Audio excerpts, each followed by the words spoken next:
Hey guys, sorry about the blue hue. I'm going to do this video a little different. Instead of reading off of written footnotes, I'm going to read here and there off of Wikipedia and see how this goes. Just so there's not the sound of flipping pages. So let's get right to the story. I grew up on the songs Rocky Mountain High, Sunshine on My Shoulder, Thank God I'm a Country Boy, and among other songs. And the man behind those songs was born December 31st, 1943. His name was Henry John Dushendorf, Jr., better known as John Denver.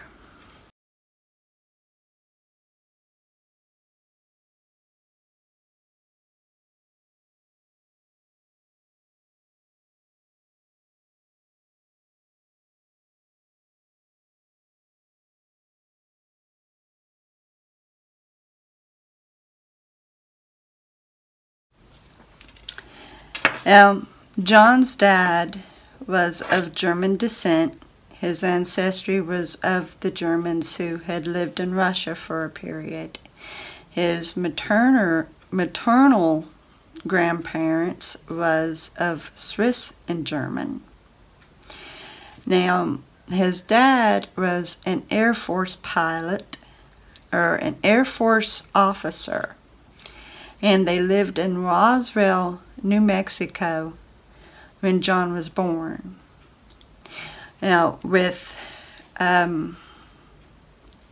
Henry John Sr. being an Air Force officer, of course, the military always moves around. So, young John was moved around as his father was positioned. Finally, they had settled in Fort Worth, Texas. And during all the moves, when John was 11 years old, his grandmother gave him a guitar, and he learned how to play. And so whenever they moved to a new place and he got to start knowing people in the new school, he would play his guitar, and that would break the ice. It happened that John Denver was an introvert, so it helped a lot, him being able to just play music and to the people he didn't know.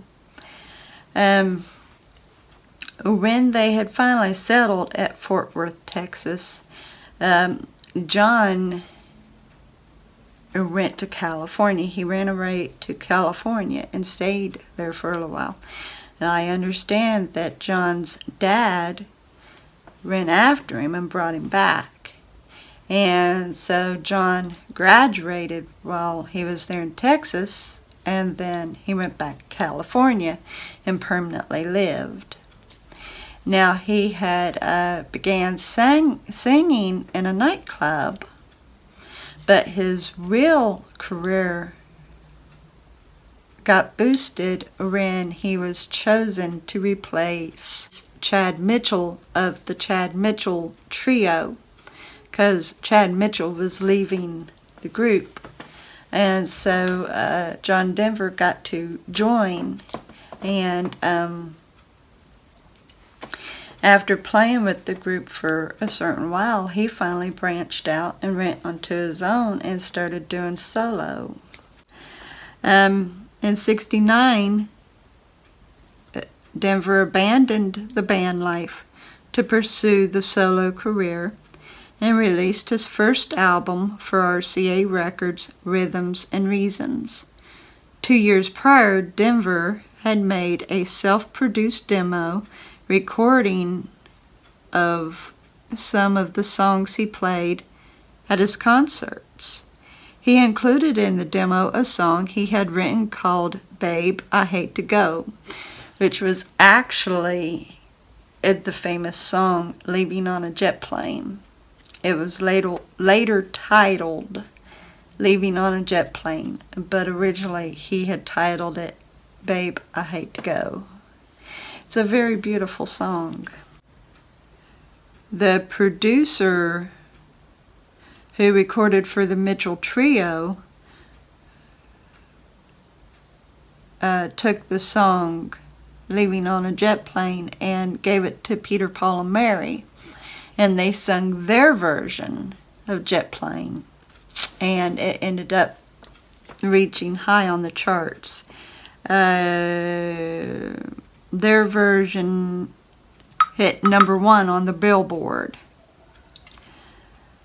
Denver's composition also made it to the UK, #2 spot in 1970, and having also made #1 on the US Cashbox chart in December of '69.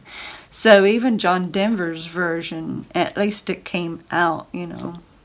I don't know I've ever heard John Denver's original version of Leaving on a Jet Plane. I do know that I've heard it from Peter, Paul, and Mary, but I'm pretty sure I've never heard John's actual version of the song itself. In 1970, he recorded 2 more albums, Take Me to Tomorrow and Whose Garden Was This? It included a mix of songs he had written and cover versions of other artists' compositions. At the age of 11, Denver received an acoustic guitar from his grandmother, which I'd already told you that. He learned to play well enough to perform at local clubs by the time he was in college. He adopted the surname Denver after the capital of his favorite state, Colorado. So that's how he adopted the name Denver. It was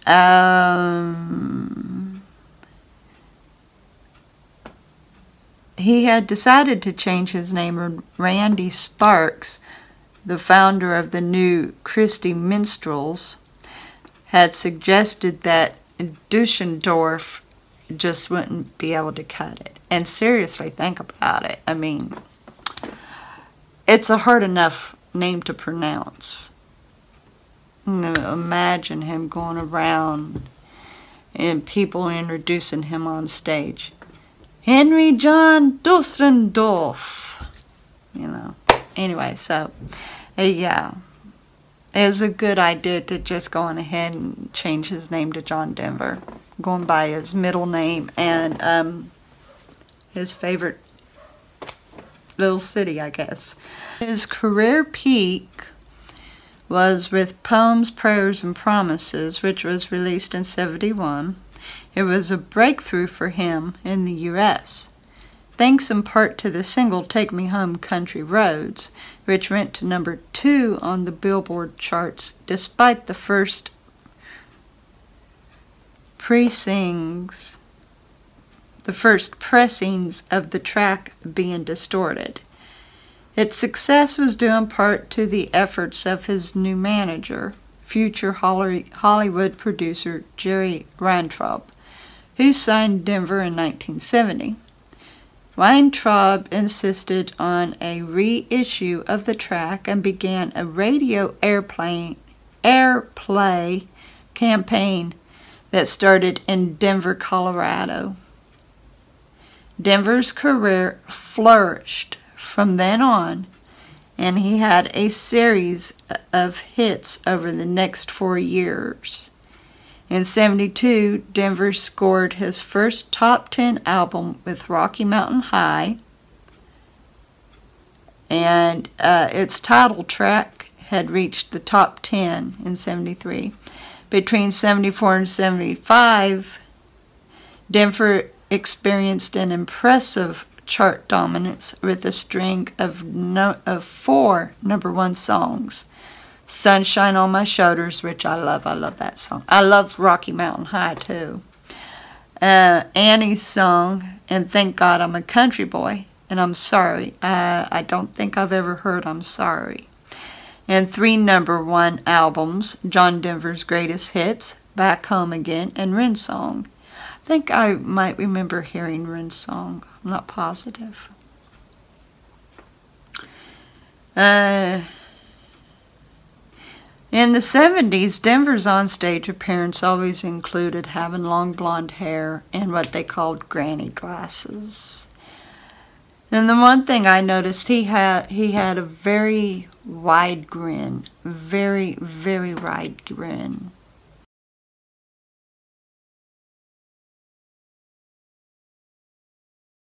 Big grin, just big grin. Kind of reminds me of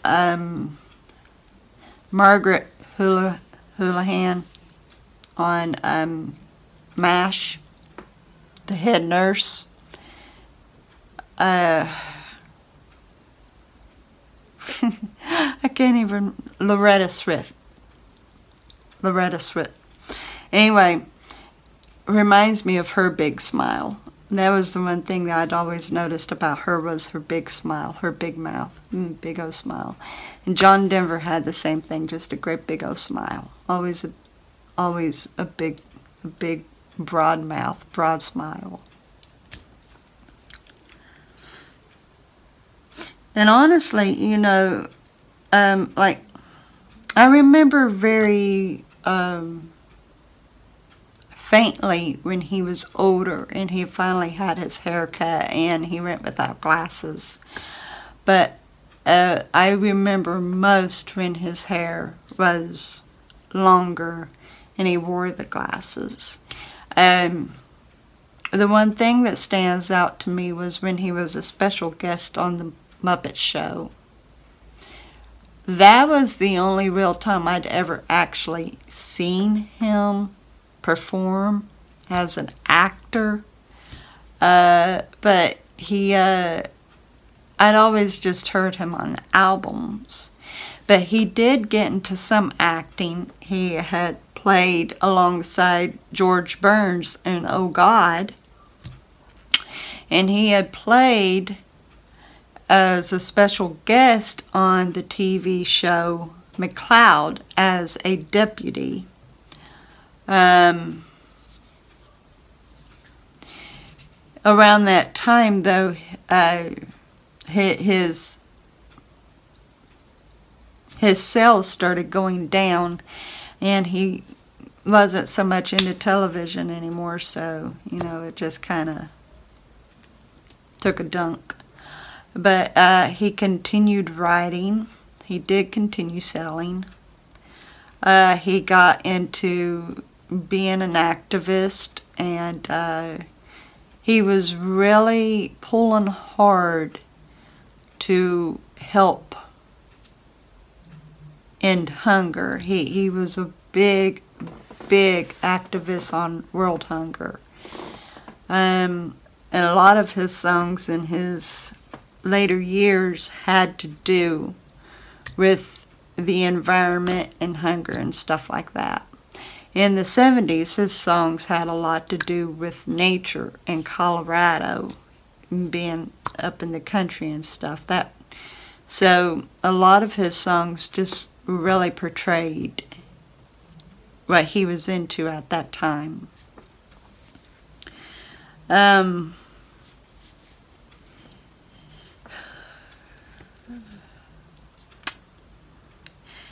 He was married to Ann Martell in St. Peter, Minnesota. It doesn't say what year. She was the subject of his hit Annie song. They had a bad argument, and he wrote the song while he was out on a ski lift. They had lived in Edina, Minnesota from 68 to 71. And it was after the success of Rocky Mountain High, which was inspired by a camping trip with Ann and some other friends. He purchased a residence in Aspen, Colorado. And he lived in Aspen continuously until his death. the Denvers had adopted a boy, Zachary John, and a girl, Anna Kate. In '82, they divorced. And Ann's reasoning was because they were still so young, and with him being so successful, it just kind of put a wedge between their marriage. And so that was the reason behind the divorce. And then in '88, he marries an actress, Cassandra Delaney. And they were divorced in '93. Now, he claimed that she just really made a fool of him the entire time that they were married.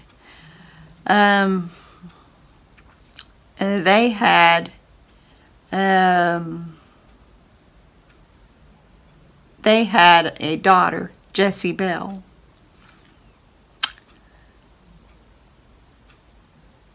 Now, really, there's some cool little fun facts and trivia. Denver had lost 2 toes while mowing the lawn. He had lost 2 toes. Let me look on my footnotes here. Sorry.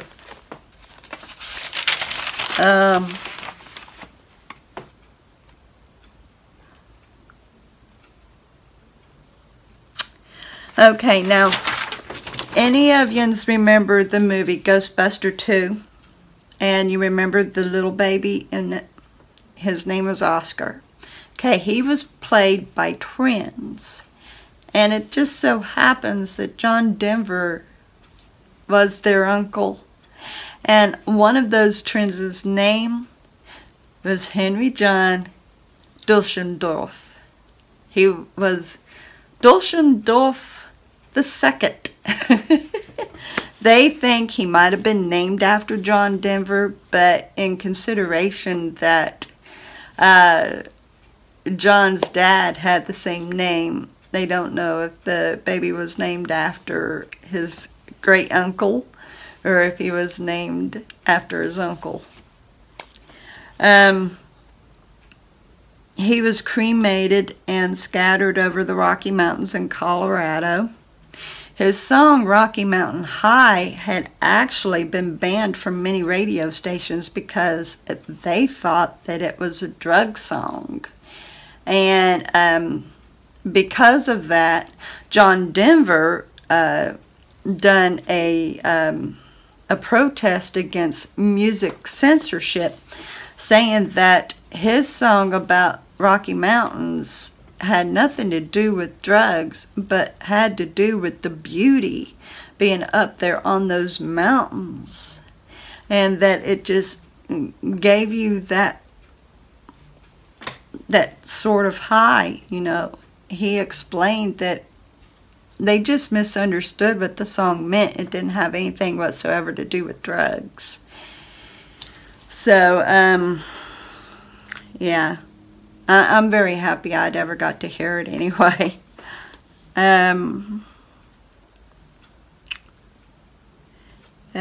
He was also inducted into the Songwriters Hall of Fame in '96. Let's go on ahead and talk about, he had openly talked about him being somewhat of a, he had gotten into some drugs. He had done cocaine and LSD, and apparently he had gotten in trouble a lot with DUI. Now, it happened that Denver was a pilot. He was an aviator. And because of his DUIs, supposedly his flying license had been revoked, but he still practiced flying. There was a let's see, he had bought a Learjet, so he would fly himself to concerts. He was a collector of vintage biplanes, and he owned a Kristen Eagle aerobatic plane, 2 Cessna 210 airplanes, and in '97 an experimental amateur-built Routan Long Easy.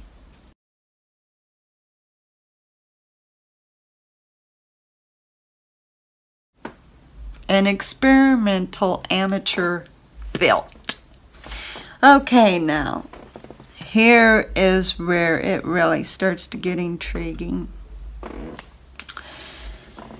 So, like, originally the plane was supposed to be built. It had 2 fuel tanks, as most planes have. Some planes have more fuselages than that, or more, tanks than that. But anyway, the Routan Easy had 2 tanks, and the fuel selector switch originally was supposed to go in between the pilot's legs. But the person who built the plane, the fuel switch was put behind the left arm, behind the left shoulder, which made it impossible to reach. Now, John had talked with, apparently not only was the switch difficult to reach, but it was also hard to turn. So they had used vice grips to see if that would make it a difference so he could reach it and turn it easier, and he couldn't. It happened that one tank was half full, the other tank was only a quarter full. They'd offered to refuel it, but he had refused and said that he was just going to be flying for about an hour. Now, I reckon he hadn't took any prior flying lessons for this particular plane, and that would have helped a lot, supposedly. But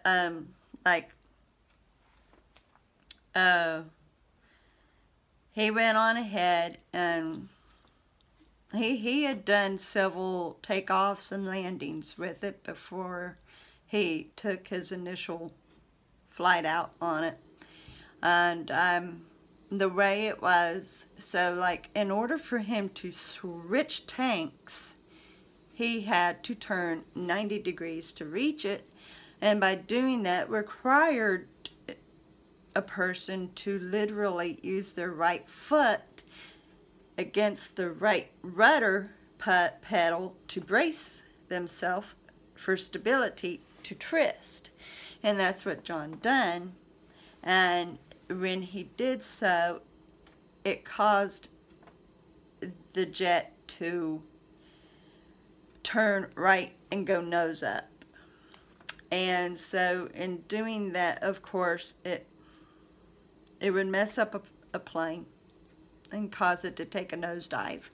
Now, I had read in another article, it said that it would have caused John to turn the wheel left, causing the plane to go left.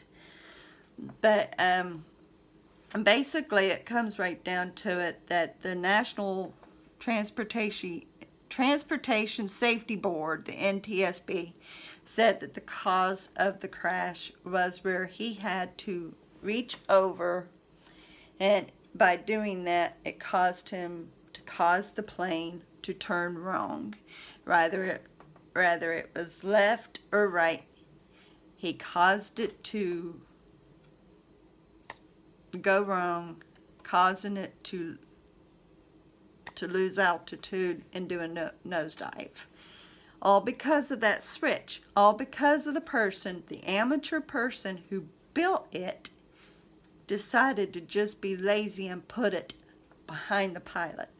Now, a Easy is a 2-seater.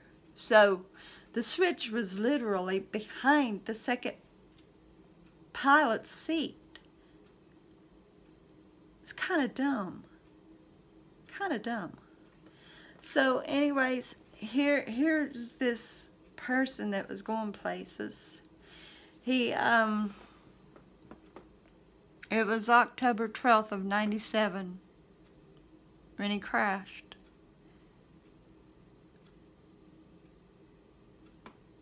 He was 53, I think is what it said. Yeah, he was 53. He hadn't turned 54 yet. And it was just he was I had watched a documentary on John Denver, and supposedly like he was depressed all the time. And doing this research, when I was looking up the photos, one said that they think he had committed suicide, purposefully causing his jet to crash. Another had underwritten that he had had some death threats just before he took off in the plane, which it's possible he might have gotten some death threats because he was an activist, and he had gotten deep into politicians and stuff, and so it's possible, but I'm not so much thinking that, you know. Who knows? Who knows? Another one said that they believed he had been decapitated. Maybe. I do know it says here that they couldn't identify his body by his dental records. So it had to have been a pretty bad crash for it to have messed up his mouth. The only way they was able to identify him was through his fingerprints.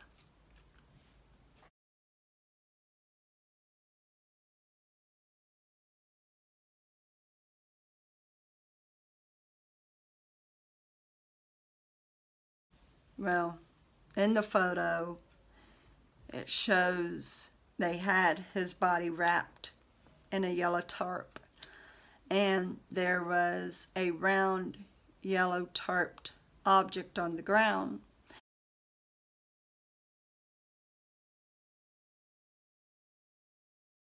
In another photo, in the other photo, it shows them holding that second tarped object on the board that they'd used to carry his body out.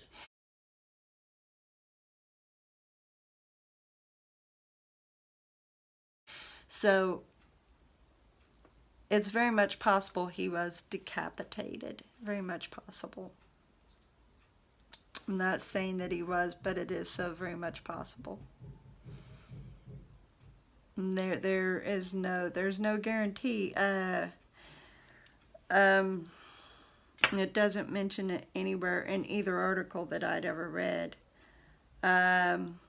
And they had ruled out that it was drug and alcohol that caused it. When they done the autopsy, there was no substance in his blood.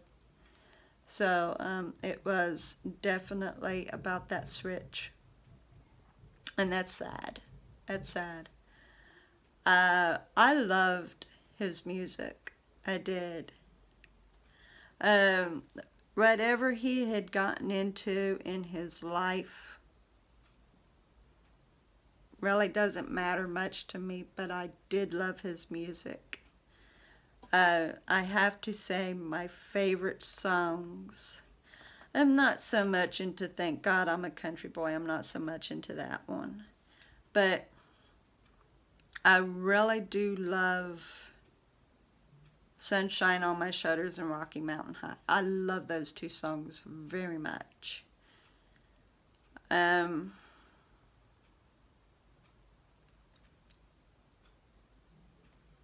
I thought he was good. I thought he was a good singer.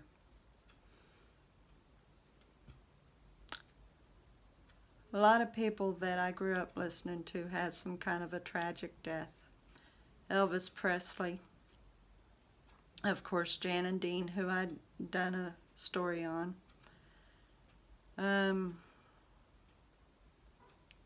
It was Jan. who had the accident, but yeah. I guess in a way my videos is more or less nostalgic to me, because it kind of like brings back memories of some things of when I was growing up. And what can I say, you know? My memories of these people is of their talents, of their songs. But I think I'll always remember their tragedy. But I hope that you guys enjoyed this video. And I will be seeing you tomorrow with a journey vlog. I love all of yous. Have a wonderful night.